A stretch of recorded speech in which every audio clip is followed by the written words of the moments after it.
He awoke with a heavy sigh, certain it had all been just a dream, but the next moment he was overcome with anxiety.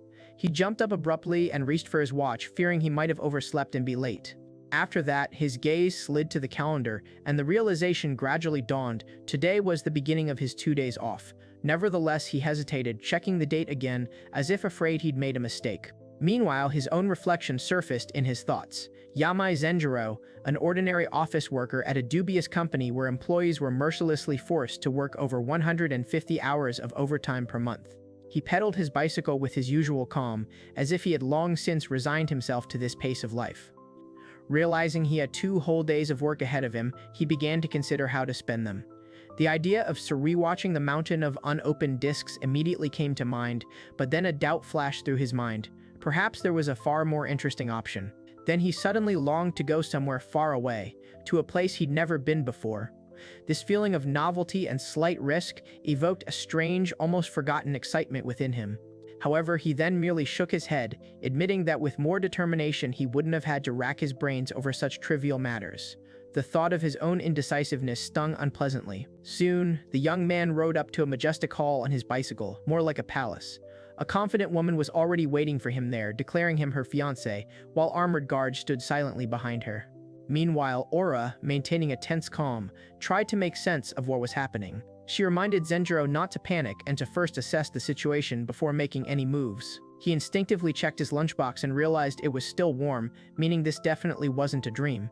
Then he noticed the girl in front of him and realized she was the one he'd seen earlier, making his movements on the bike awkward. Almost immediately he dismounted, bowed low, and made it clear he had no intention of interfering, as he himself didn't understand what was going on. She watched silently, not hiding her surprise. With a commanding gesture, she then ordered the warriors to lower their real spears. They obeyed without hesitation, and he merely watched as a scene far removed from his usual reality unfolded before him. Ara then offered a measured apology for bringing him into her palace without permission, acknowledging that his confusion was entirely natural. One of the guards stood motionless behind her, emphasizing the gravity of the situation. Sensing the tension could be eased, she suggested they continue the conversation elsewhere and promised to explain everything. He hesitantly agreed, making it clear the situation was clearly beyond his comprehension. As they moved on, he couldn't help but wonder how real this all was. She gestured around them, and it became clear that this place looked and felt nothing like his apartment or Japan.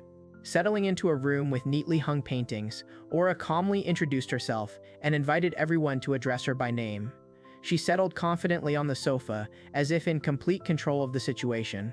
He, visibly nervous, introduced himself as Yamai Zenjiro, clarifying his first and last names. She sat across from him and listened attentively, without interrupting. After a short pause, he asked whether it was acceptable to call him Zenjiro Dono, and received a casual confirmation that there was no objection. Having collected his thoughts, he began to recount the chain of events that led to their meeting. He admitted that his actions might have seemed reckless, and even acknowledged that she had every right to be angry, but he assured her that he was ready to restore everything to its former state if required. Meanwhile, he swallowed involuntarily as he watched her order the Earth Dragon Squad forward. She then demanded a clear explanation of what was happening. Ultimately, he decided to act calmly, realizing that without understanding the essence of the matter, he wouldn't make any progress. He then decided to treat the situation as a complex customer complaint and, for starters, simply listen to the whole story. Aura leisurely described the location, explaining that they were on the continent of Randorian, also known as the Southern Continent. To the west of here lies the kingdom of Capua, and her palace stands in the very center of that nation's imperial capital. Then, without further ado, she added that, from his perspective, this place should be considered another world. Hearing this, he cautiously asked if he had understood correctly, still not entirely believing what he had heard. Afterwards, they sat opposite each other in a quiet room. He pondered the very existence of other worlds, and his thoughts became confused, as what was happening didn't fit into his usual picture of reality. Meanwhile, the confident ruler called Zenjiro closer. He chuckled awkwardly and asked her not to make fun of him, while another girl nearby watched the scene silently. Soon his attention was drawn to a strange creature, which he approached cautiously. He inquired what it wanted and, suppressing his anxiety, extended his hand, driven by curiosity. Then Aura calmly held the trembling beast's head near the terrified man who had burst into a scream, while an armored knight stood nearby. She explained that this was a land dragon, the kind ridden by the kingdom's warriors. She then asked if dragons existed in his world. He swallowed hard, mentally denying the possibility and becoming increasingly convinced that he had indeed found himself in an alien reality. Some time passed and she noticed their conversation had dragged on. Afterward, she asked him if he'd managed to comprehend everything he'd said, addressing him respectfully by his first name. He collected his thoughts and explained that he'd figured out the main point: the kingdom of Capua was located in another world, and only members of the royal family could summon it using space-time magic. She listened calmly and confirmed that she was indeed the queen. Aura nodded in satisfaction, expressing gratitude for the understanding and relief that there were no more misunderstandings. She held a glass in her hand and maintained a straight, commanding posture. He hesitated, clutching his shoe, and then she allowed him to address her simply by her first name, explaining that he was not a citizen of her country. With these words, she took a small sip, her calm expression unchanged. Afterwards, he admitted that he had no magic or swordsmanship and therefore doubted he could be of any use. Meanwhile, a guard stood silently at the door, listening intently to the conversation. Then she bluntly voiced her only wish for Zenjiro to become her husband. She unhesitatingly confirmed that she wanted him as her husband, while he stood frozen in confusion. She then once again made it clear that she intended to marry him, leaving no room for ambiguity. He reacted with abrupt shock, unable to believe such a sudden proposal. In response, she began to explain that, although their kingdom had won the long war, the price had been extremely high. The scene then shifted to a dark night sky over the quiet streets of a village. The narrative reminded us that of the royal line's direct descendants, only one remained alive. Aura continued, discussing marriage as a duty she was obligated to fulfill, regardless of her personal feelings. She explained that the Capua family's bloodline possessed a special spatial temporal magic, and therefore she couldn't marry just anyone. She added that a union with someone of the same royal line was considered ideal. He nervously retorted that his choice seemed odd, as he was an ordinary earthling and completely unfamiliar with magic. Aura paused for a moment, then let the conversation drift into the past. She told a story of events 5 generations ago, when the crown prince fell in love with a woman he couldn't be with, whose origins remained a mystery. In conclusion, she recounted the prince's conclusion: being doomed to become king, and unable to unite with his beloved, he decided that their story could only be completed in another world where they could be together. He exhaled sharply and asked if they were telling him the truth, and a calm voice immediately confirmed that there was no doubt and that he was indeed their descendant, addressing him respectfully. Then she confidently declared his origins beyond question and pulled him closer. He looked visibly embarrassed, unsure how to react to such closeness and directness. At that moment, his attention focused on their gazes, and images of darker-skinned relatives flashed through his mind. Then he realized that his late parents had indeed been darker-skinned than is typical among Japanese people. After this, he tried to object, reminding her that 5 generations was too long and there was almost no blood left. She listened to this without emotion, not revealing her thoughts. He then admitted that he had prepared for such an outcome in advance, but she calmly objected, emphasizing that his blood connection to the royal line turned out to be much stronger than expected, again calling him by name. He fell silent as a nearby explanation rang out, explaining that while he was inferior to the direct heirs, his mana level was comparable to that of the branch house leader. With proper training, he could even master space-time magic, which was considered a pleasant miscalculation. Afterwards, the woman, with a gentle expression, apologized for embarrassing him too often. She then suggested they sit down and continue the conversation calmly and without pressure. She then went on to directly admit that she had summoned him against his will and stated her willingness to take responsibility by sending him back to his homeworld if he did not wish to stay. The man next to her noted with relief that a return was indeed possible. She then added that she had originally intended to send him back at least once, even if he decided to stay. Under the starry sky, she explained that summoning magic depends on the position of the stars. This window will be open until tomorrow night and then will not return until a month later. Then he realized with alarm and said that after this he would not be able to bring her back for another 30 years, surprising himself that he said this out loud. He then excitedly asked if this meant that, regardless of his choice, he would be sent back tomorrow, and if he returned in a month, there would be no way back for decades. Aura sank into silence, considering what she'd just heard. The clenched fist beside her emphasized the gravity of the moment, as the direction of their future lives was being decided right now. Then she calmly asked if he was ready to seriously consider marriage and life in this world. He froze, considering the question, which sounded too weighty to answer right away. Under the moonlight, he recalled her words about 30 years and suddenly realized he had neither a family nor a lover. His job at the dubious company only provided endless overtime, and parting with it wasn't so sad. A little later, he came to the conclusion that, if he thought about it, leaving the old world would not leave him with any regrets. Then an image of a luxurious life next to a busty woman arose in his imagination, where there would be no exhausting work, and days would be spent in the palace in comfort and prosperity. At this point, he awkwardly called out to Aura, mentioning her prominent figure while sweating and raising his hand, as if he himself was unsure whether to continue. Almost immediately, his thoughts turned to the burdens of royal life, politics, ceremonies, and duties. She, in turn, quietly pondered the specific roles and responsibilities that would fall to him. Finally, he winced when asked if he was okay. Then she calmly explained the reason for his confusion. If he accepted, he would become the consort of the Queen of Kapua and the first person to hold that position. He began by explaining that in his world, life revolves around male leadership, with the man running the home and the wife supporting him. He noted, however, that in her position, the duties and rights of a queen or queen's consort remain vague and poorly defined. Then, with unwavering confidence, she declared that the form of the union wasn't so important. If he agreed to the marriage, she would do everything possible to make his wishes come true, without reservations or hidden conditions. After that, he sat tensely, feeling that what was happening was too much like a trap or a beautiful illusion. Meanwhile, she casually hinted that he could live as lazily as he liked, which made him wonder if she had a strange affinity for slackers. He then became absorbed in his thoughts, trying to understand what exactly she could gain from his royal blood. He doubted that anyone would offer such terms simply for the sake of his lineage. Ultimately, he firmly refused, explaining that agreeing to a deal with such limited information would be deliberately putting himself at risk. After that, he politely asked permission to ask a few more questions, arguing that in negotiations, a firm look is sometimes enough to tip the scales. She calmly replied that he could ask whatever he saw fit.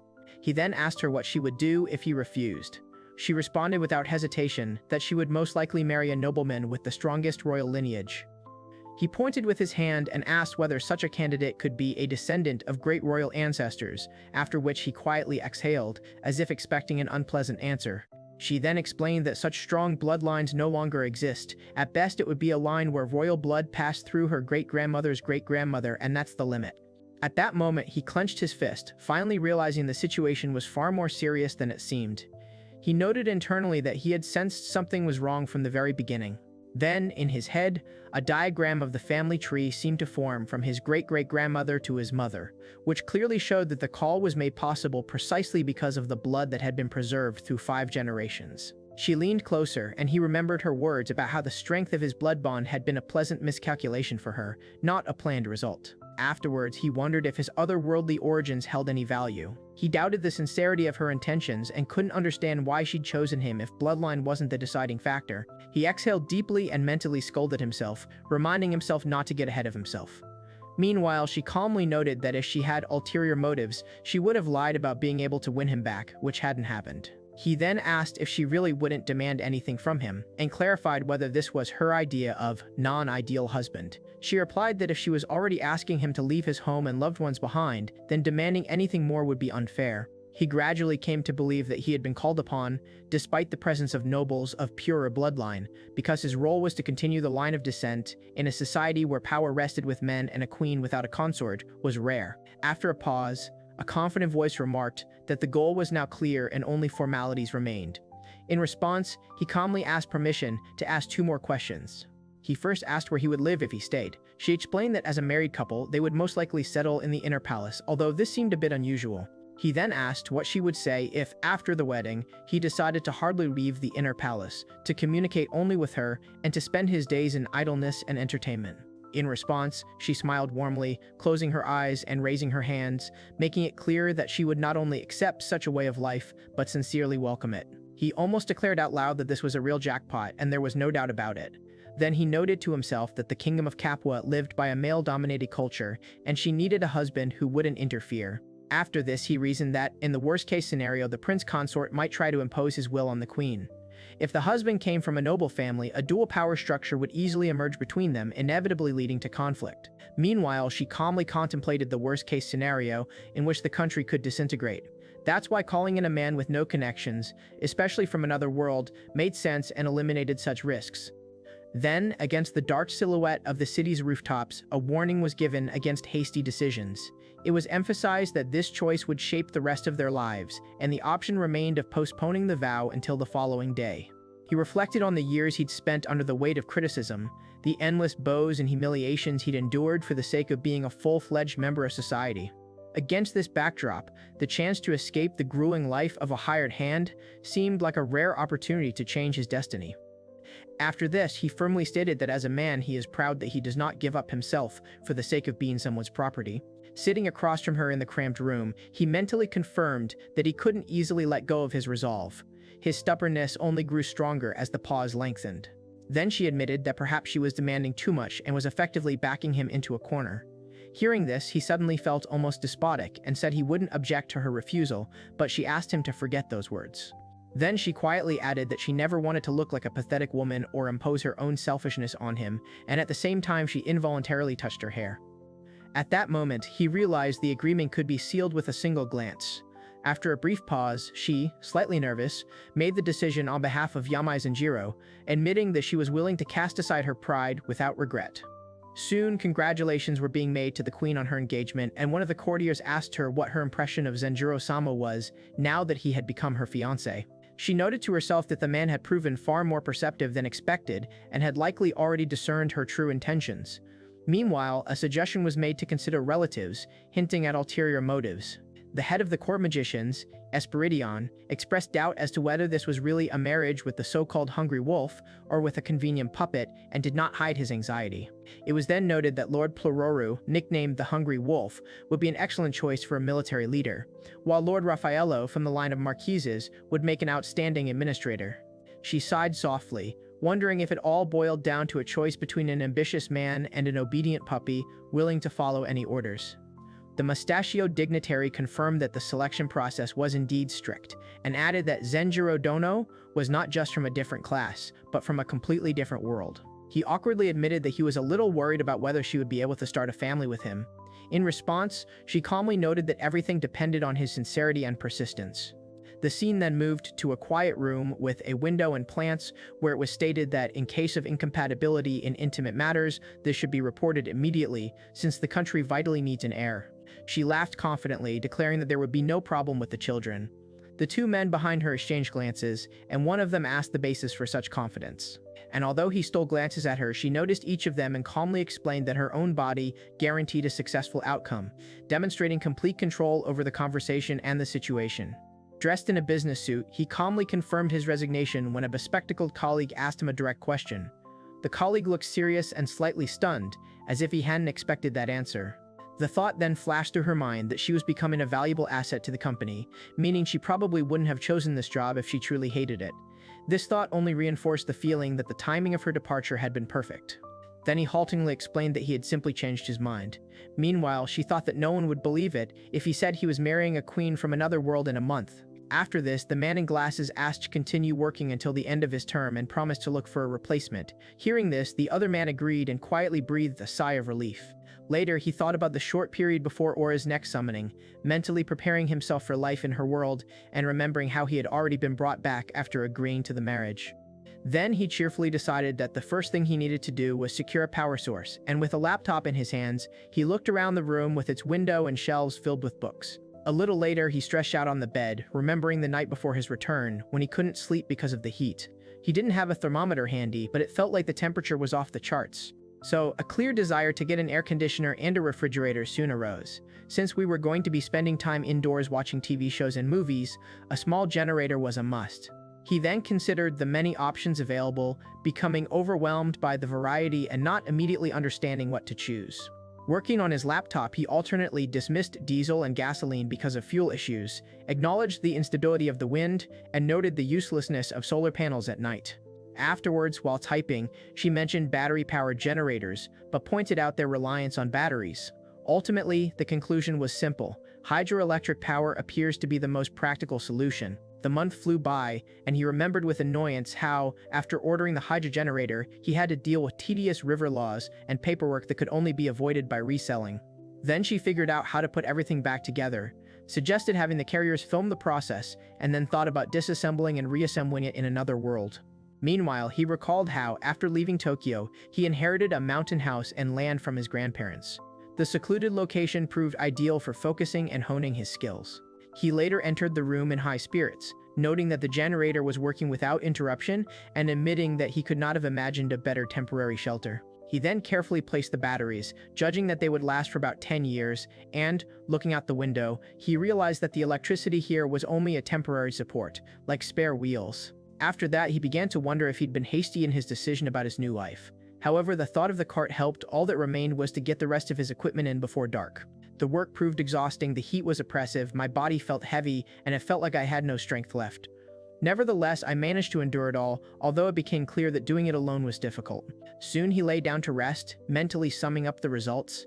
The preparations were complete. All that remained was to contact the carriers and send the equipment to the warehouse.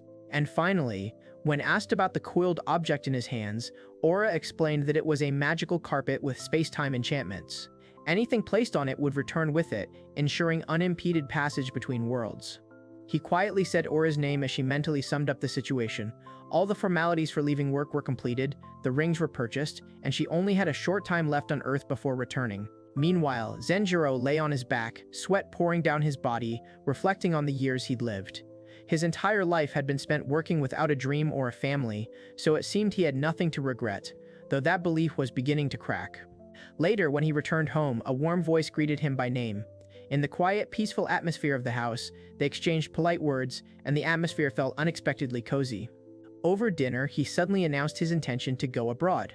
This announcement caught everyone off guard, and those around him exchanged glances, surprised by such news after such a long absence.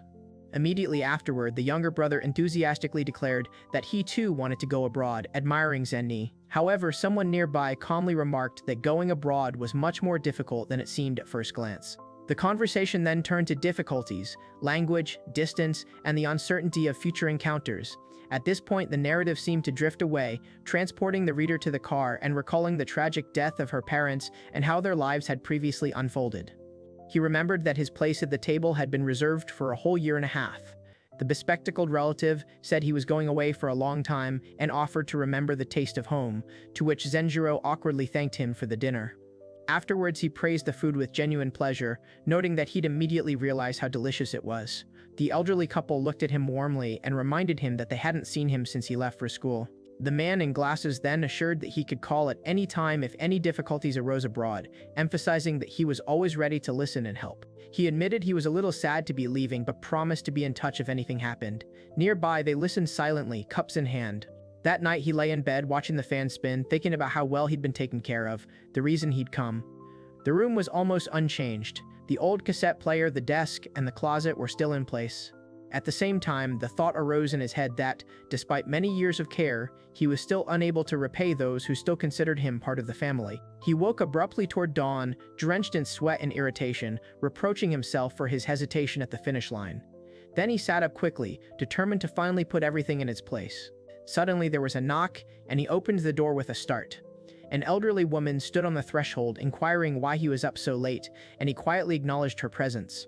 He stood awkwardly in the doorway, and she carefully asked if he was holding something in, noticing that he had seemed reserved at dinner, and asked if everything was okay. He then explained that he was simply thinking about the upcoming trip and was a little nervous. She apologized for possibly acting strangely and worrying him. After that, she smiled softly and told them not to worry about them, reminding them that they were a family and should think about each other, not forgetting their own path. Then came a calm explanation. It's natural to worry about loved ones, but dwelling on it will weaken your resolve. Regardless of your choice, support will remain. He called his aunt, who appeared behind him in surprise. At that moment, a mysterious object slipped from someone's hands, causing her to ask in confusion what it was. A box containing 2 rings gleamed on the floor. She worriedly asked if he was okay, but he only smiled softly and said Aura's name again. He sincerely thanked his aunt and promised to do everything he could, even if he couldn't see her for a while. These words weren't easy for him, but they sounded firm and unwavering. She looked at him in surprise, and he immediately awkwardly apologized for the sudden cry, realizing that he himself had been frightened by his own outburst. He then asked her what her expression was and received a soft chuckle in response. She said everything was fine, but added that she hadn't seen that look on his face in a long time. Meanwhile, a quiet wooden building hidden in bushes appeared before her eyes, and that very look that appeared when she was once proposed to marry came to her mind. He admitted that he felt as if he was being seen through, and after that he bowed low, thanking them again for everything without further ado. Then his fingers tightened on the box cutter, but he dropped it almost immediately as the sharp object sank into the ground. A grimace flashed across his face, a mixture of pain and suppressed tension. After that, he remembered Aura's words that the magic flowing in his blood would allow him to activate the carpet spell if he channeled power into it. And indeed, the magic responded. The carpet lit up, and he shouted that Aura was calling him, along with everything on it, to another world. At that moment, a moment from the past came to mind, when the joy of entering university filled him to the brim, and his classmates around him each reacted in their own way. Then memories of the difficult days under his stern superiors came flooding back. There were good times and bad, but he admitted he learned a lot during those times. After this, he mentally thanked the earth and said goodbye to the familiar world, feeling both determination and anticipation of a new stage in life. The next moment, Aura expressed her joy at his return in a restrained but warm manner and began to say something important, and he involuntarily flinched in surprise. She greeted the new arrivals to her world and kingdom with confidence, standing up straight with her characteristic calm dignity, while the guards and servants watched silently from behind. He turned to her hesitantly, and then she calmly extended her hand, accepting him as her life partner. Then came the order to carefully inspect everything and immediately report any unusual findings. The response was that some of the containers were broken and smelled of alcohol. After this, an order was given to collect the surviving vessels and transfer them to the wine cellar, which was immediately followed by confirmation of understanding. She looked at the crystal vessel with interest, admiring the possibility of creating such materials, and wondered if such things were common in his world. Then a remark was made that the objects brought in revealed a different culture of origin, and those around examined the finds with curiosity. Suddenly there was a sharp command to stop, and she demanded to see what exactly someone had just hidden, causing general tension. This was followed by a stern order to open the cloth, and the soldier hastily began to assure that he had under no circumstances done anything of the sort, while the others watched in tense silence. She stood confidently beside the guards until those around her realized something dangerous had been planted in Zenjiro Don's luggage. A calm voice responded with a short, restrained remark indicating that everything was clear. Aura then watched without losing her composure as the men examined the delicate garment and whispered about its suitability for a woman. In response, one of them awkwardly confirmed that the find had indeed been in the groom's suitcase. After this, the long-haired, dark-haired figure coldly demanded forgiveness for the unfounded suspicion. Muffled exclamations of surprise were heard all around at the unexpected contents of the luggage. Aura allowed herself a confident grin and asked if it was really considered reprehensible to bring nightwear, reminding him that this was, after all, a grown man. Meanwhile, he nervously adjusted his tie and assured them he wasn't carrying anything dangerous. However, he was still worried that everyone might now look at him with suspicion, and he quietly asked if everything would really be okay. At that moment, there was a knock on the door, and the newcomer was invited in. The woman introduced herself as Amanda, the head maid of the inner palace, responsible for all service personnel, and apologized for disturbing Zenjiro-sama. Next came a request for a moment to introduce the maids of the inner palace. He agreed, noting that he couldn't leave the room yet, and soon 3 figures in maid uniforms appeared nearby. He heard approaching footsteps and decided that since he wasn't sitting idle, he should take it all in. The next moment, a group of girls in neat servants' outfits lined up before him. One by one, they introduced themselves. One looked after the baths, another was responsible for the gardens, the third worked in the kitchen, and the last one was in charge of cleaning the premises. Thus were the 4 guardians designated for the various zones of the inner palace. He nodded with slight tension and promised to turn to them with any difficulties. Zenjiro scratched the back of his head, feeling a strange sense of unreality. The maid bowed politely and acknowledged his request, while Aura's calm gaze watched the proceedings closely. She briefly wondered if her reaction had been too polite, considering that she was technically the mistress of the inner palace, and the others were her subordinates. He decided it would be wiser to mentally assume a higher status and memorize the names and faces of everyone present. At that moment, a dark-skinned maid introduced 9 more maids who would be serving him personally, much to his shock. He uttered a short, confused interjection, after which a calm voice called out Dolores's name. Then another girl introduced herself as Karina and suggested he contact her with any questions. He frantically tried to remember all the names until one of the maids explained that for minor requests he could contact any of the 9 senior maids directly. Hearing this, one of the girls visibly gulped. Lightly sweating and feeling tense, he declared that he expected everyone to do a good job, without exception. At that very moment, a hasty retort came from somewhere, as if denying his words. The 3 present breathed a sigh of relief, and he silently noted that being part of the royal family was far more difficult than it seemed. He also remembered that he had already prepared his things for the move by the following day, although the purpose of some items was still unclear. He then announced that the alcohol he'd brought with him had already been stored in the cellar. They expressed gratitude in response, and he himself, relieved, said that this was excellent news. After this, Aura calmly asked if he had any other wishes, promising to do everything possible to fulfill them. Finally, he honestly admitted that he lacked a proper understanding of local customs and didn't know how to behave as a member of the royal family. In response, she calmly suggested they brainstorm ways to help him adjust to life in the kingdom and his new role. They settled on the sofa, and he apologized, asking for help, after which he received a calm reply that his confusion was understandable. Then his attention shifted to the unfamiliar instruments and crystals scattered around, and gradually it became clear how vastly different their worlds were.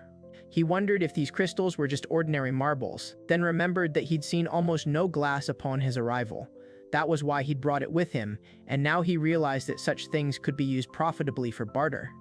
Afterwards, he suggested everyone relax and unwind a bit today, warning that tomorrow would be a busy day.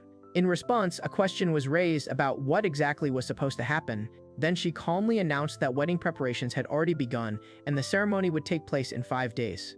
Hearing this, he couldn't hide his surprise. Someone nearby reacted sharply to the news, noting that completing the preparations and holding a royal wedding in just 5 days was unheard of. In response, someone explained that such a thing had never happened before. Aura explained that the wedding of a direct royal heir typically takes a whole year to prepare, emphasizing that such ceremonies are not just a celebration, but an event of national significance. It was then added that such events were of great importance for diplomacy, as they sent signals to nobles and rulers throughout the world, and therefore it was important to make the ceremony as grand as possible. She then calmly explained that as she remained the sole ruler and gave birth to a son by another woman, this would immediately provoke conspiracies and attempts to make that child the new king. He quickly assured her that he had no intention of interfering in the wedding affairs, and she confidently declared her political power, admitting that she could only slow down what was happening, which nevertheless calmed him down a little. After that, she told Zenjiro that she would try to keep the workload on him to a minimum, although she would still have to ask him for things from time to time. He awkwardly adjusted his tie and promised to do his best to be helpful, while she watched him silently, blowing a bubblegum. Meanwhile, the sky became covered with scattered clouds, and someone's voice announced that the ceremony would be rather modest, asking for forgiveness in advance. At that very moment, a powerful gong sounded around. The crowd reacted with stunned amazement, noting that even the most lavish weddings and movies looked more modest. Then the herald loudly announced the beginning of the celebrations of His Majesty Zenjiro Yamai. She told him to move on in a calm but authoritative tone, and he nodded nervously before they moved forward together. He was worried that if he took the lead, he would be seen as controlling the queen. At the same time, she was afraid she might be perceived as a woman who considered herself superior to men. Nearby, rumors about the groom's taste were being discussed, his impressive mannerisms were mentioned, and speculation was made about the couple wanting to pass on the magic of their blood to their children, wondering whether it was dangerous to get close to them now because of their characters. He quietly admitted that he couldn't feel his legs at all. Everything that was happening was so overwhelming. She was so tense that she was afraid she would lose her composure if she looked back, so she forced herself to look only at the top of the carpet, without being distracted by anything around her. Suddenly, the man in the suit lost his balance and cried out that he was falling, and surprised cries were heard nearby. He quickly called out to Aura, who nodded calmly, after which the camera seemed to descend to their feet, and a flash of relief flashed through his thoughts at the realization that he had been held back and everything had worked out. He reminded himself to pull himself together, catching a calm hint from the side that such scenes were familiar to Aura, while in his thoughts the whole previous life of an office worker, stretched out over years of monotony, surfaced. Meanwhile, her confident and even gaze made it clear, from this day on, he officially became part of the royal family, and there was no turning back. The crowned woman gently but firmly suggested he simply go forward, reminding him that this was his first duty as a member of the nobility. So they walked hand in hand through the vast hall filled with seated guests. And although inside he felt like a child taking his first steps, it was at that moment that he realized that the very life he desired in another world was beginning before him, and he did not intend to retreat. Later, they settled on the open-air sofa, and he noted with relief that they had somehow managed to survive all of this. Beside him, she maintained her usual composure, as if nothing unusual had happened. Then she remarked with a hint of mockery that both she and her husband must have been pretty exhausted. He swallowed and accepted a drink when offered one. Taking a sip, he noted that the drink was indeed ice cold, and was glad that the generator had been installed correctly, but almost immediately he realized that there was something far more important at hand. Gathering his courage, he admitted that he hadn't been with anyone for a long time since his university days, and therefore their first night as a married couple should be spent in earnest, even if they were both quite tired. She calmly accepted the glass handed to her, and he briefly thought about how difficult it was to have a casual conversation with the queen and what he could do to ease the atmosphere. After this, she invited him to move closer instead of keeping his distance, confidently saying this while sitting on the sofa with a glass in her hand. When the wedding formalities were over, she again invited him to sit next to her, rather than opposite her, and this unexpected proposal made him noticeably embarrassed and hesitant. She evenly reminded them that from today on, they were husband and wife, and since there was no one around, they would inevitably have to get closer. She took a leisurely sip of wine, while the blushing young man awkwardly asked permission to leave. His heart was pounding, and he feared that any sudden movement would spark a strange misunderstanding. She remained silent, and they found themselves too close to each other for comfort. A moment later, she praised the electrical appliances he'd brought, comparing their illumination and coolness to the two kingdoms of Shirova and Jilbel. He admitted he'd spent a fair amount of time setting up the generator. He smiled awkwardly, noting that all the work was worth it when he saw the results, and she chuckled softly next to him. At that moment, someone said his name, and another glass was carefully placed next to him. She moved closer, causing him to blush and sweat, making muffled sounds of surprise and tension. He responded haltingly to her words, while she calmly confirmed that similar things existed in both Sharav and Jilbel, while the dark-skinned girl sat very close holding his hand. The narrative casually reminded us that the two kingdoms, ruled by dynasties specializing in the magic of gifting and healing, act as equals and are famous for creating rare artifacts such as light and wind stones. He smiled wryly, noting that magic was capable of this too, and she just looked at him silently with a calm, attentive gaze.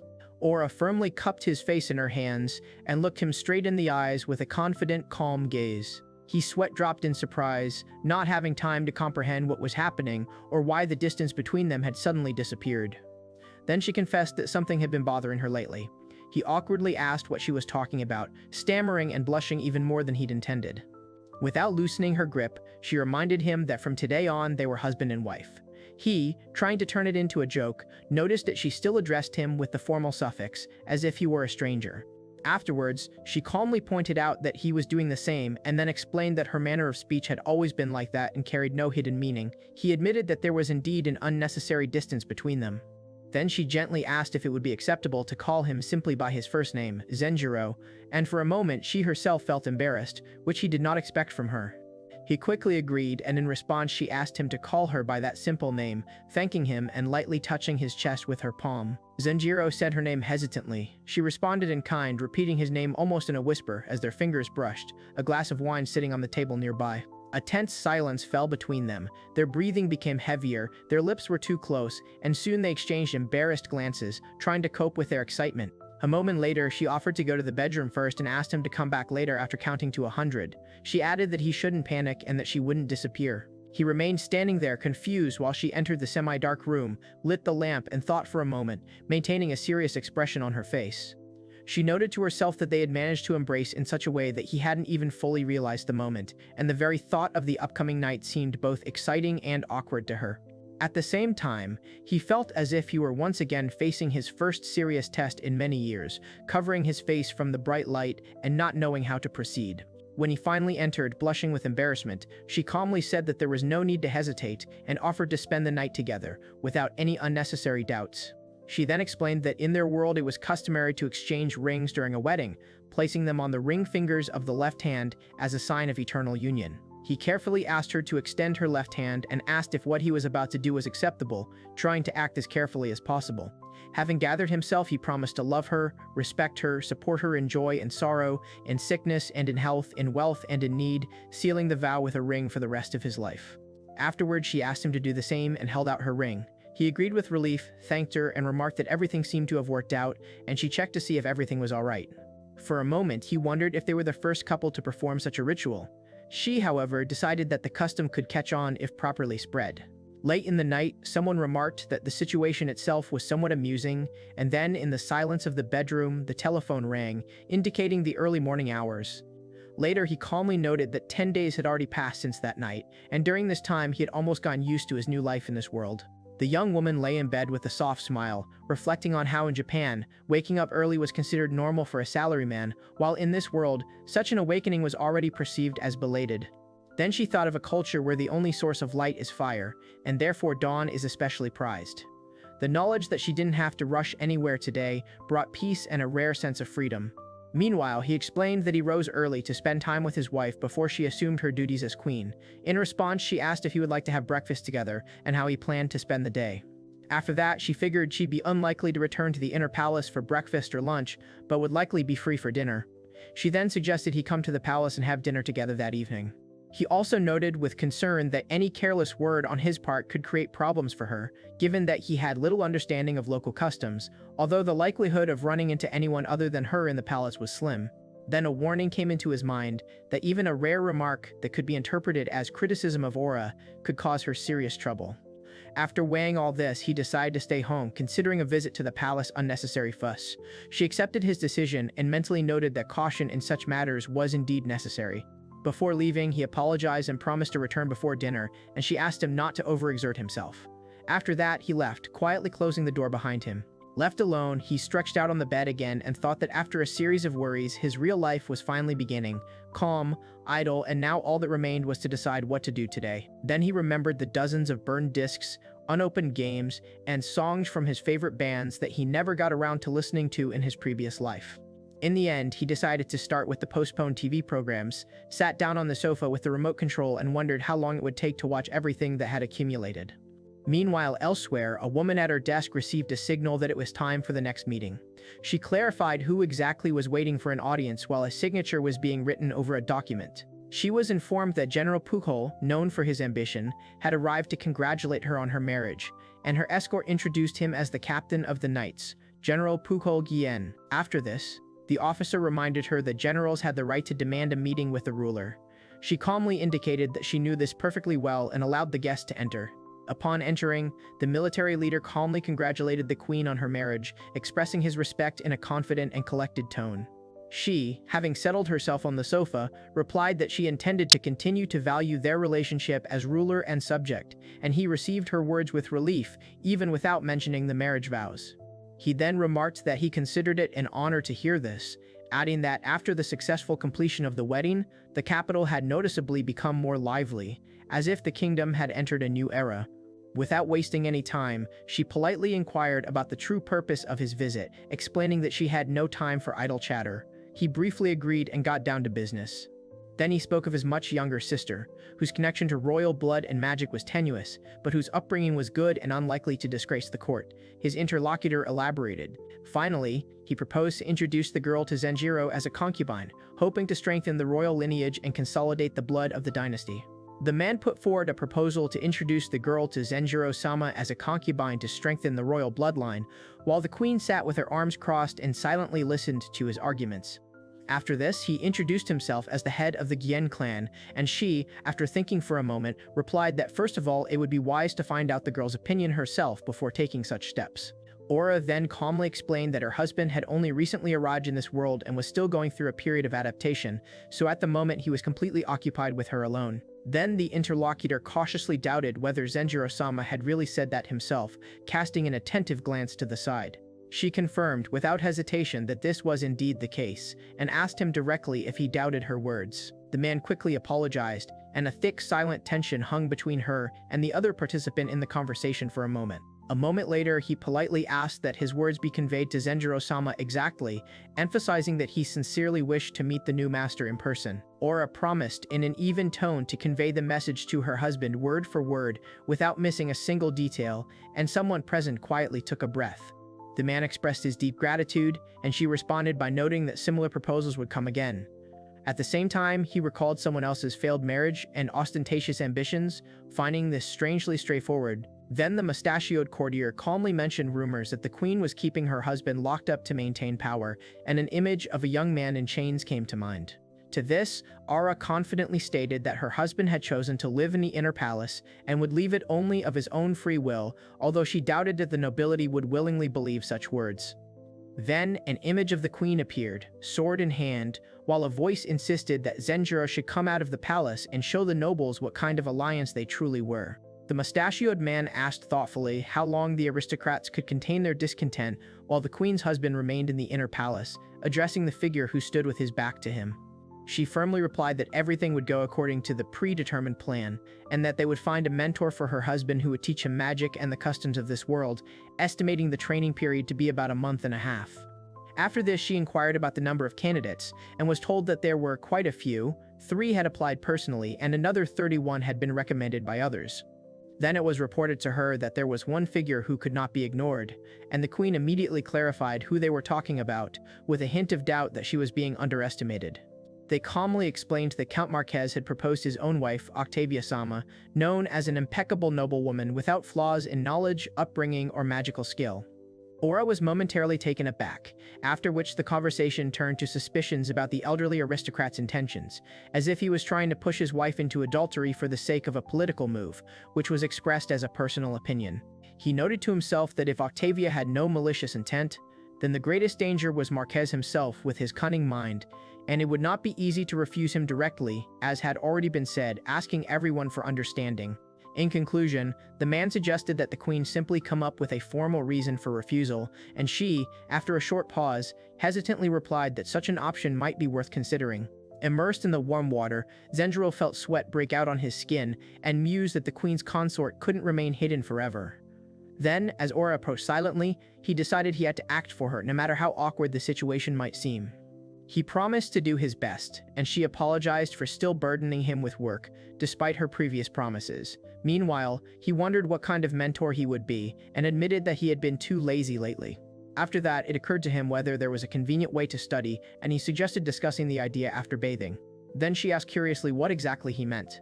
In response, he picked up the digital camera he had found, feeling relief and joy that he had found exactly what he was looking for among the things he had brought. Zenjiro explained that this device was typically used for photography, but it could also record audio and video, so it could document lessons. Aura examined the device carefully, not hiding her curiosity.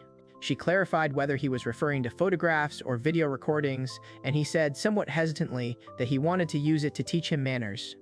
The queen calmly agreed, finding this reasonable. She then explained that members of the royal family rarely engage in direct confrontation with those of higher rank, but it is important for them to learn how to communicate correctly with those of lower rank.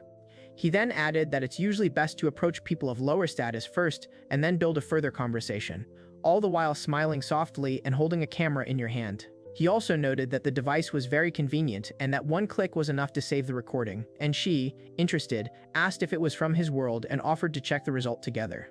An image of a woman raising her hands as if in greeting appeared on the screen, and the man watching this admitted that he had never seen anything like it, even among the artifacts of the two kingdoms, recognizing his own words. The confident figure on the recording continued to explain the unusual things, while he, not hiding his surprise, tried to understand what exactly was happening. Aura explained that through limited magic, she was able to use the soul of words to communicate in Japanese, and Zenjiro added that this spell allowed different people to perceive the same words in different languages. He reflected that the camera was failing to capture either the magic or the very soul of the words, and has clearly underscored the fundamental difference between their worlds. She reflected on the fact that there is no clear division between vowels and consonants here. Many symbols form a single sound, like in an alphabet, and admitted that she has already forgotten the written signs of this world, although this does not prevent her from speaking. He twirled the ballpoint pen in his fingers and noticed how convenient it was to use without having to dip it in ink, and he thanked it, deciding that with such a tool he would be able to master writing more quickly. He then offered her a pen as a gift, saying he could give her 1 or 2 if she liked them, and she politely asked for a couple. After this, he asked to teach him the local numeric symbols, and she replied that learning all the numbers would require a lot of effort, clarifying that she was talking specifically about digits. He started counting out loud 1, 2, 3, and suggested limiting himself to numbers from 1 to 10 to start, so as not to overload himself right away. For a moment, the disturbing thought occurred to him that numbers might not exist in this world at all, and he fell silent, turning it over in his head. However, he then remembered that even before the advent of Arabic numerals in Japan, complex calculations were performed using Chinese numerals, counting rods, and an abacus, and this calmed him down a little. She asked if he meant special symbols for numbers, and he calmly replied that they were very easy to master, offering to show her the basics right then. Upon hearing the explanation, she perked up and noted with interest that these signs were called Arabic numerals, quickly appreciating their practical usefulness. Then, still in his pajamas, he remarked that with such figures it was much easier to balance income and expenses, while his interlocutor merely listened silently to his words. Meanwhile, Aura sat in the semi-darkness of the room and caught herself thinking that she had never spent time so pleasantly, while at the same time feeling that she had not yet been able to repay Zenjiro for everything that she had already benefited from, thanks to him. After this, he confidently explained that all the devices brought were originally intended for his own needs, and he was prepared in advance for the role of a member of the royal family. The mustachioed dignitary, comparing his current chores with his former life as an employee, remarked that this did not at all seem excessive, and those around him accepted his words without objection. Aura gently touched his hair and asked if he was uncomfortable, her voice filled with restrained concern. At that moment, two maids passed in the corridor with trays, and he noted that her understanding of his situation made life much easier, adding that the cooks and servants spoke extremely well of her. Then she opened her arms and said that she would not demand selfishness, but she wanted to know if he needed anything at all to be able to thank him for his devotion. He replied that he had no complaints at the moment, and she smiled in response as if she understood everything without words, and he supported this with a light laugh. However, he then, with feigned harshness, declared that he was demanding payment with her body for the events in the bathhouse, and she looked at him calmly, clearly surprised by this turn of events. He leaned closer, and she said without embarrassment that she was ready to accept such conditions, and a tension hung between them from their almost touching faces. Noticing him sitting silently on the sofa with a gloomy look, she asked if everything was okay with him, not missing a single detail of his condition. He admitted that he hadn't been going full force and had been hoping to pin her down on the couch, feeling his male pride hurt by the ease with which she had gotten the better of him. Then she suddenly collapsed onto the sofa with a scream, and he quickly declared that it was too late and that he had not used any special delay technique. A few days later, he was working on his laptop while she stood behind him with papers, and he explained that after language lessons, she gave him last year's kingdom tax reports to practice writing, and now he was using the language in his studies as well. He added that with the numbers, such calculations were not difficult, and she briefly replied that she understood without turning to him. At that moment, the long-haired lady politely asked to borrow the documents for a while, holding them out in front of her.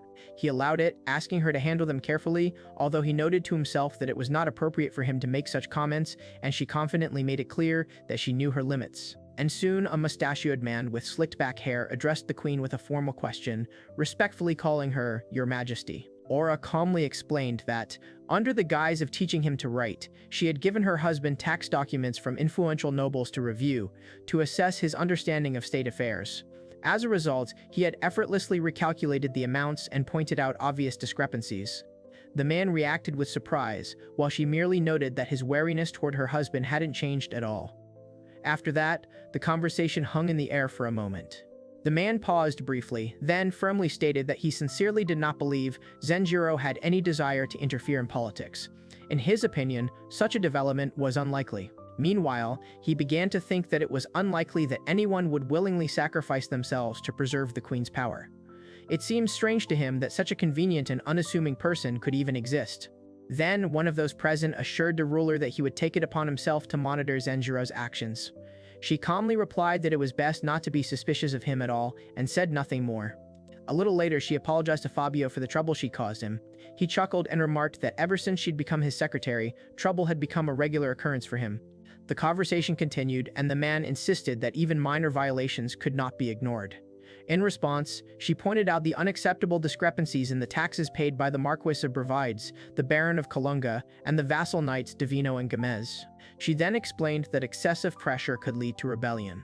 However, she recognized the risk and viewed the situation merely as a tool for maintaining power and seeking compromise.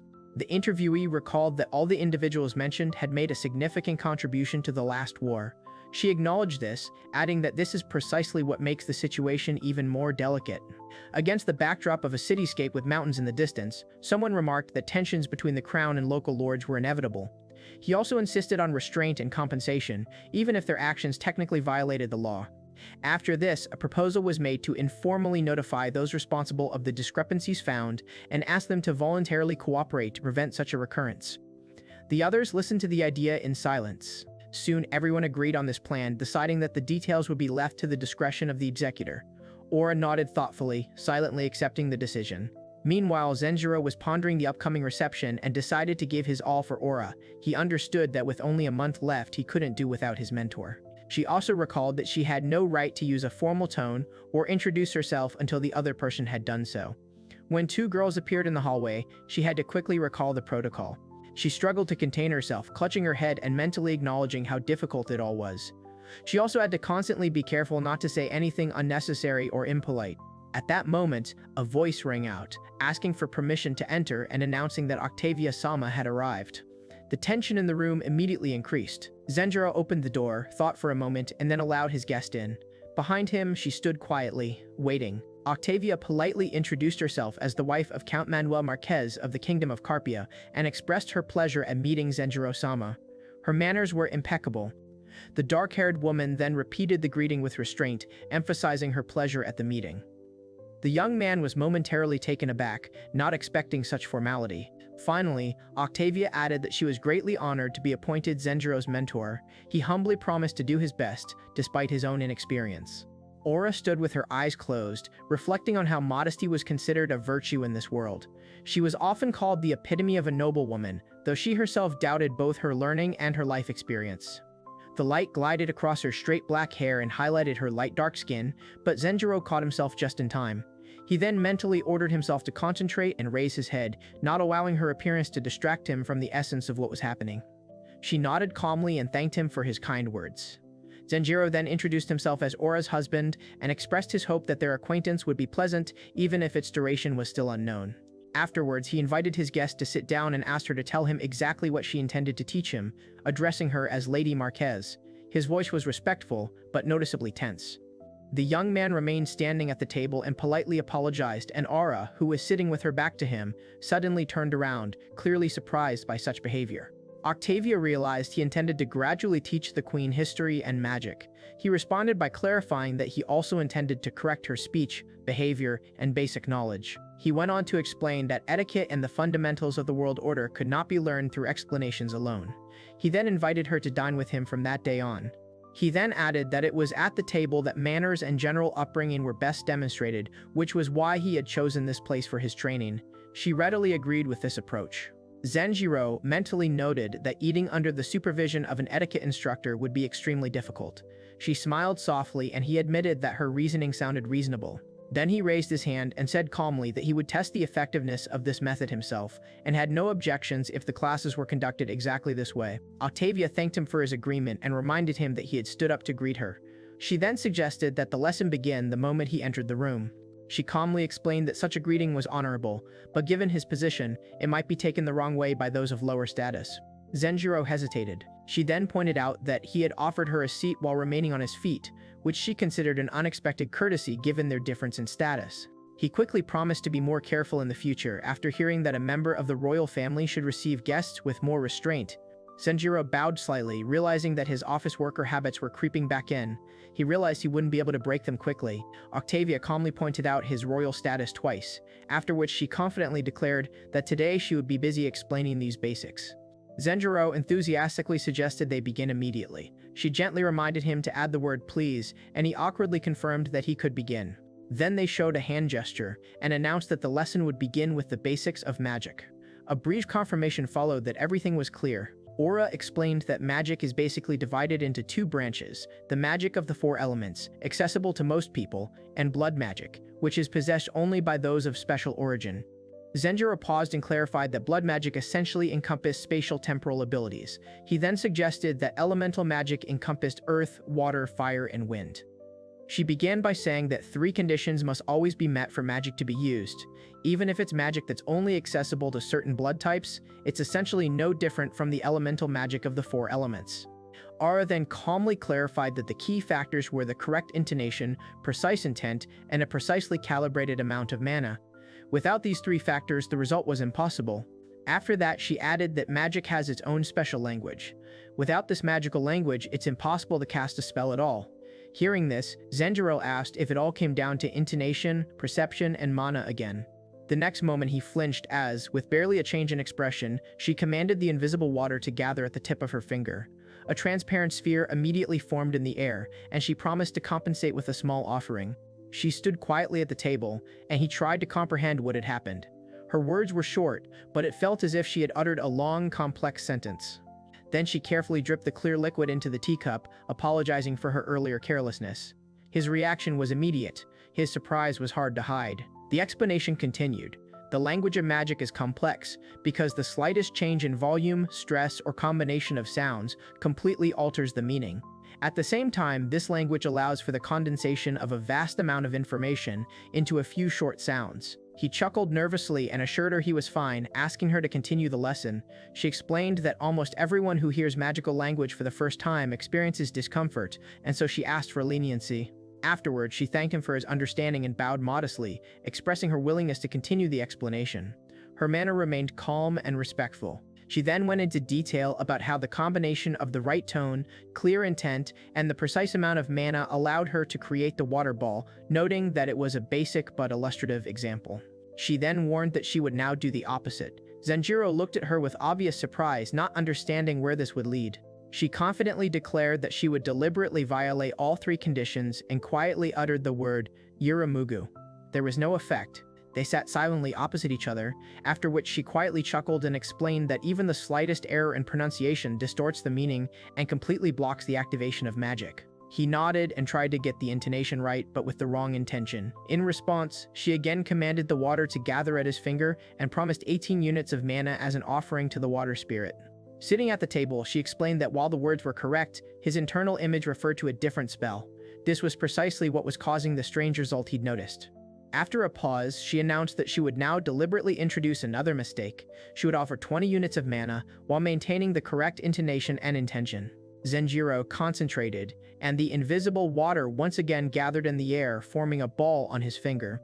He made a clear promise to offer 20 units of mana to the water spirit. Holding a small dragon figurine in his other hand, he wondered aloud if offering too much mana was harmful, remembering what she'd said about creating a larger effect.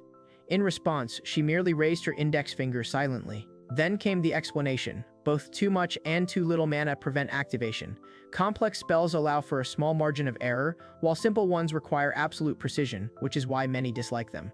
Finally, he wondered if having a large mana reserve meant it would be harder for him to use even the most basic magic, and the thought struck him as unexpectedly unsettling.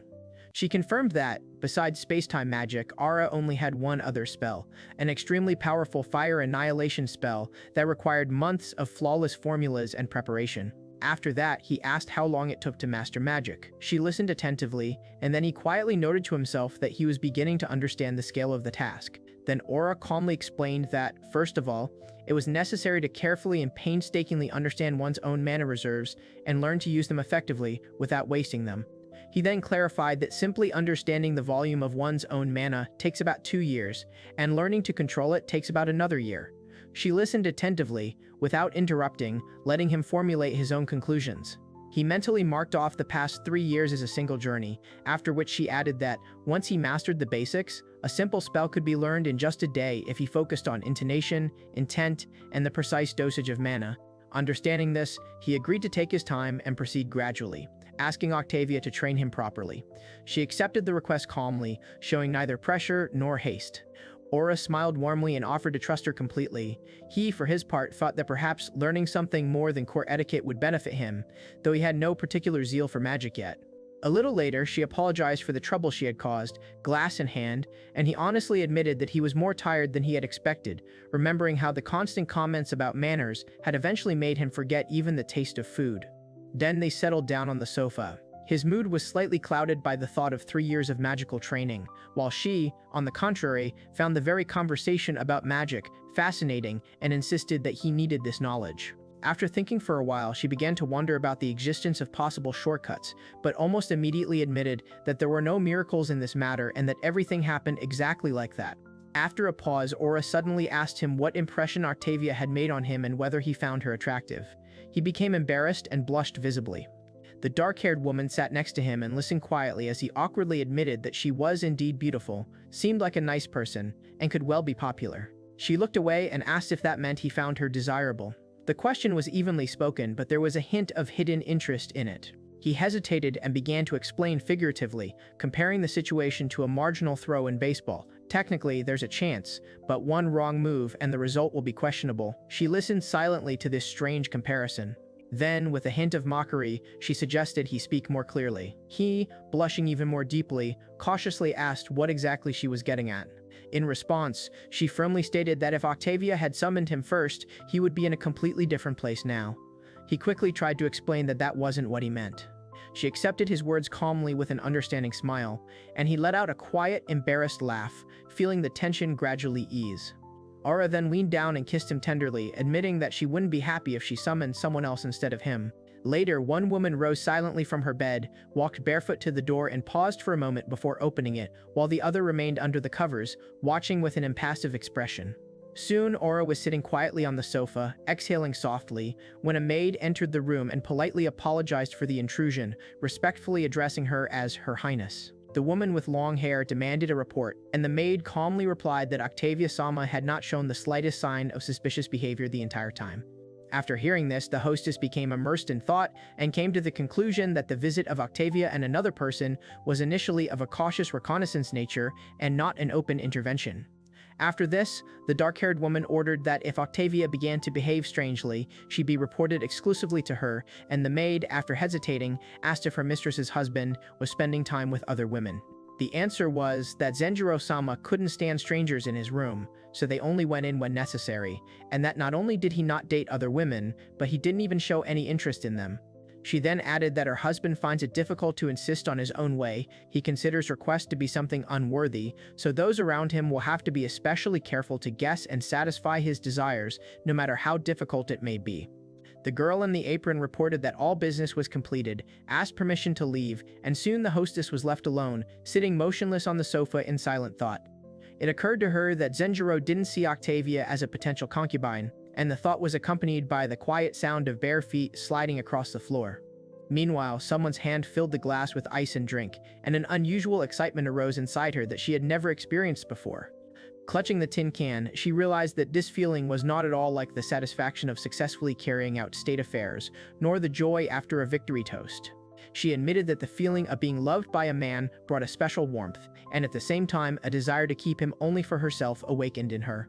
Later, the view opened up to a majestic building among palm trees, where a servant greeted Octavia and informed her that the master was waiting for her on the second floor, asking whether he was in his usual office. Familiar faces greeted her at the door. One woman cordially remarked on how long it had been since they had seen each other. Octavia clenched her fist, and a man greeted her with exaggerated warmth. The mustachioed gentleman thanked him for the work done and apologized for the sudden request made at the last moment. She responded with a polite smile, saying that it was an honor for her to teach such a worthy man, after which the interlocutor sitting in the chair inquired what Zenjiro-sama was like, noting that such a question was quite in her style. In a room lined with bookshelves, the man commented on his friendliness. The woman described him as reserved and unambitious, and they continued their conversation calmly, sitting opposite each other. He then asked who she would consider a reliable concubine with a strong thirst for knowledge for Zenjiro-sama, and she fell silent, resting her chin on her hand thoughtfully. In response, she calmly warned her surprised interlocutor against any dubious intentions, accompanying her words with a quiet laugh. In her thoughts, she noted that she had only seen Zenjiro-sama and Aura a few times, but from his behavior and the stories of the maids, it was clear that a very close bond had developed between them. He thought that even if the concubine appeared in the inner palace, she would feel uneasy there, and all this only emphasized how deeply this man was attached to Queen Aura. Finally, the image of Queen Aura appeared before the line of armored guards. She stood confidently in front and mentally contrasted herself with another woman, as if born an ideal, admitting that calling herself equally as unconditionally attractive was much more difficult. Aura sat quietly with her eyes closed, and in the silence, the question of whether Zenjiro truly loved her with all his heart, without calculation or hidden intentions, was heard. Meanwhile, the man stood on the balcony and explained that the one in question was devoid of ambition and thirst for power, and that he could only leave his world because of his sincere feelings for Her Highness. After hearing this, the interlocutor acknowledged the truth of Octavia's words, expressed understanding and gratitude, and then suggested that the most reasonable thing would be to support these two without interfering unnecessarily. After that, he breathed a sigh of relief when she calmly agreed and said that she also considered this the best choice. The man sitting in the chair reasoned that sending a concubine now would be pointless, especially given the influence of the Marquez family under the current regime, and admitted that none of his figures were suitable for Aura. He then remarked that he intended to wait for the right moment to improve their relationship, while the woman thought to herself that she had absolutely no understanding of Zenjiro-sama's taste in women. Soon the scene changed. A squad of armored soldiers rushed across the landscape, spears and bows at the ready, clearly preparing for the upcoming mission. She noted that even their mounts moved almost silently, which spoke of a high level of training, after which she gave the order to begin, and in response there was a subdued confirmation. The commander immediately gave the order to begin the exercises, and the soldiers simultaneously raised their weapons, responding with a loud cry. One of the knights rushed forward on horseback shouting a battle cry, while two others watched nearby, and behind them a desperate cry was heard from another rider. The confident woman praised General Pujol for the excellent training of his men, and he responded with gratitude as he continued to move alongside the other armored warriors. A little later, one of the soldiers pulled back his bowstring, took aim, and announced that about 80% of those present already met the requirements, and they expected to recruit the required number of fighters by next year. The arrows hit their targets accurately, and the story recalled that the Dragon Archer Knights, the mainstay of the army, suffered the greatest losses in the last war, despite their speed and fighting spirit. The knight riding the lizard added that rebuilding the ranks required enormous resources and time, so reaching the 80% level in 5 years was a significant achievement. Another rider on the same beast confirmed that the effort had been colossal, and reiterated the value of having recovered so much of the unit in such a short time. However, she firmly rejected the praise, stating that the real credit went to the dragon stable keepers, and insisted that they be given credit for the result. She then quietly acknowledged that the lifespan of predatory dragons was short, while a man nearby tended to horses, explaining that many had died in the war, and the survivors had been nursed back to health with difficulty, providing them with food. After this, the woman confidently stated that the military budget would most likely increase next year, and suggested that they discuss the details and payment procedure later so that he could think it over.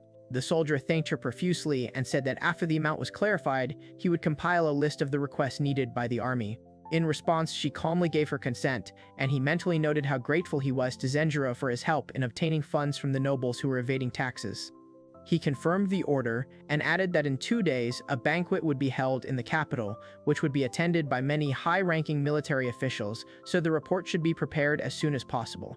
Meanwhile, Zenjiro stood with a concentrated look, and the boy next to him scratched the back of his head thoughtfully, and the narrative involuntarily emphasized the contrast between his lack of ambition and the embodied determination of General Pujol. After this, the interlocutor politely asked Zenjiro-sama to spend some time with his younger sister, noting that she was looking forward to this meeting. She sighed quietly, then without hesitation agreed to convey the words to her husband, maintaining a calm and confident tone. The story went on to explain that in a country without electricity, a nighttime banquet was incredibly expensive. Silver chandeliers with crystals, carpets that took 3 generations of craftsmen to create, all for the sake of one evening. High tables, each carved from a single piece of wood, were laden with the finest delicacies, creating a feeling of excessive luxury and exaggerated grandeur. At the royal night reception, members of the nobility socialized and drank freely, and the event itself served as a way to demonstrate the power and status of the ruling dynasty. The confident woman introduced Zenjiro to Baron Pantoja, explaining that he had commanded the knights in the previous war and now ruled his own lands. The man greeted Zenjiro politely and thanked him for the title bestowed upon him, introducing himself as Thomas Pantoja and bowing his head slightly. In response, there were polite words of gratitude. The woman standing next to him remained unperturbed, and his interlocutor expressed sincere pleasure at meeting him. Zenjiro felt fatigue creeping up on him and realized that what was happening was far more exhausting than he had expected as the crowd of guests moved slowly ahead. She was thinking about how it was the duty of a royal person to maintain good posture, smile at the right time, and choose her words carefully while standing among the elegantly dressed people in the spacious hall. Nearby, a woman in a dress and a man in an apron were lost in the crowd of guests, and he mentally complained that he didn't understand how it was possible to remember so many names at once. Then, a confident voice called out to a certain purple seal grandmother, and Zenjiro secretly wished that they would hand out name cards here, while simultaneously noting for himself another plump man in a colorful shirt. She thanked Aura for the drink and admitted that she had probably put quite a burden on her. Meanwhile, one of the men noted that at such receptions, the ability to dance is valued above strict hierarchy, calling the evening the ideal place for someone's first appearance. Zenjiro noted that he felt better after drinking, and decided to simply greet everyone calmly, gradually getting used to what was happening. A little later, the man greeted Count Marquez warmly, expressing his joy at his appearance, while she stood nearby, not losing her composure in the midst of the crowd. Zenjiro briefly thought that the Count's companion looked more like his daughter than his wife, noted her soft smile, and for a moment caught himself thinking about the appeal of the idea of second wife. He suddenly bumped into Aura with his shoulder, quickly apologized, and remembered her signal that she was truly an important person, while she, as before, remained calm and collected. Aura quietly thanked both parties for the invitation, and after a pause, The mustachioed man expressed pleasure at meeting Zenjiro-sama and respectfully acknowledged the queen's presence. Zenjiro, in turn, greeted Count Marquez and mentioned the care with which his wife surrounded those around her, after which the woman modestly noted that she did not deserve such words. Then the confident lady gently but persistently asked the Count not to belittle his wife's merits, calling her beautiful and intelligent, and the conversation immediately attracted the attention of the guests watching nearby. The crowd reacted with mild surprise to the woman's restrained gratitude, while Zenjiro himself kept a pre-planned plan in his head. Aura was leading the dialogue, and it was important for him to avoid a single awkward step. The narrative emphasized the peculiarity of his position as the queen's consort, and led to the conclusion that in such a role, it was best to leave behind a complete lack of impressions. Later, he stood on the balcony with a glass, looking out at the city at night, thinking that while it was necessary to demonstrate agreement and harmony at the reception, it was impossible to constantly hold his wife's arm, so as not to fuel rumors about her being overly controlling. Meanwhile, he noted to himself that everything was going strictly according to the planned scenario, and he wondered how the rest of the evening would turn out, while the crowd was making noise nearby, and the woman watched the proceedings with an unperturbed look. Soon the young man heard an explanation of local customs. In this state, it is inappropriate for people of the lower class to address those of a higher rank first, and only members of the royal family, large feudal lords, ministers, or generals have such a right. Aura caught the man's gaze, who was arguing that no one would approach Zenjiro without ambition, after which he himself decided to take a step and politely asked for a little time. Zenjiro, embarrassed and slightly blushing, wondered if the other man's status was too high, recalling Octavia's words about such a thing being almost impossible, and tried to pull himself together. Taking a closer look at the military uniform with the highest insignia, he realized that before him was a man with great pretensions, since he had risked speaking first, despite the possible impoliteness. A man nearby respectfully knelt down, addressing Lord Pujol and asking in a calm tone the reason for his appeal. The general admitted without any unnecessary emotion that he had brought a small gift, and that it was precisely for this reason that he had dared to speak, realizing that such a gesture might seem impudent. At that moment, Zenjiro realized that this was General Pujol himself, a figure requiring special caution, and mentally connected this with the one whom Aura had once considered as the last candidate for marriage. Someone cleared their throat in the noisy crowd, then another voice remarked that there was no need to kneel here, to which the general responded with a short and firm assent. Zenjiro was struck by the imposing height of the man standing before him, noting to himself how enormous he was. While the tall military man maintained a confident posture in his richly decorated uniform, memory immediately reminded him of the words about the gift, and the interlocutor calmly confirmed that this was exactly what he was talking about. Zenjiro hadn't expected General Pujol to approach him with such an offer, and he briefly thought about how gifts were used to gain favor in this world. Then came the realization that he couldn't refuse without a good reason, and so he had to quickly think about how to behave when he received it. When he noticed with shock that a certain document had indeed been brought with him, the tension around him increased noticeably, and those around him froze, awaiting his reaction. He immediately realized that since the gift was coming from a member of the royal family, it could be a house or even a mansion, and he remembered that usually the deed was presented first, and the gift itself was delivered later, on another day. One of those present explained that valuable items such as jewelry or weapons always come with a certificate, after which someone insistently offered to let Zenjiro take a look, and he was involuntarily surprised by such pressure. Then they opened a casket containing a curved weapon before him, adding that refusing such an offering would result in unprecedented shame for the giver. Zenjiro didn't hide his confusion and asked what the strange object was, while the man in the cloak standing next to him smiled confidently, watching the reaction. The man then explained that it was a bow, addressing Zenjiro by name, and a tense silence fell around the arched windowed hall. They then clarified that the bowstring had been removed in advance so that the fully operational dragon bow could be brought into the palace without any damage. Several men and teenagers looked at each other with obvious surprise, and one of the young men even wondered whether such a reaction was really justified by the value of the gift. After this, the heavy-armed archer demonstrated the dragon bow, created from a thin wooden frame and the rib of a predatory dragon, noting that, despite its smaller size, it surpasses the longbow in both power and range. He added that the weapon has excellent controllability, and an experienced shooter is able to use it quickly and accurately in combat. Then it was clarified that only a few knights could ever obtain such a bow, and this was only a prologue to the next explanation. The young man was told that the flexible tendons and bones for such bows are obtained from rare, not yet fully grown predatory dragons, so making one requires a huge investment of time and effort. Zenjiro swallowed involuntarily, remembering Aura's words about how the number of such dragons had been greatly reduced during the war and now depended solely on the labor of breeders in dragon stables. Then he thought about how a valuable dragon was killed at a young age for this weapon, and he came to the conclusion that the bow really must be worth its monstrous price. As the crowd watched in surprise and curiosity, someone turned to Zenjiro, who calmly stated that he would like to ask the general one question. He asked if any person could use the dragon bow without difficulty, and the man in military uniform firmly answered in the negative. An explanation immediately followed that even an ordinary soldier would have difficulty pulling it properly, and that full mastery of it required many years of training. At that moment, Zenjiro grasped the essence of what was happening, and Aura confidently noted in her mind that his true goal had become obvious. He took the bow, intending to try it, thinking that accepting a precious sword or ornament was one thing, but agreeing to a working weapon was quite another. The older man explained that if he agreed, it would be nearly impossible to give up personal training or hunting with the general, while Zenjiro concentrated on aiming. Meanwhile, a warning was issued to the queen that any interference could give rise to rumors that she was manipulating her husband, and Aura listened to this with a cold, serious composure.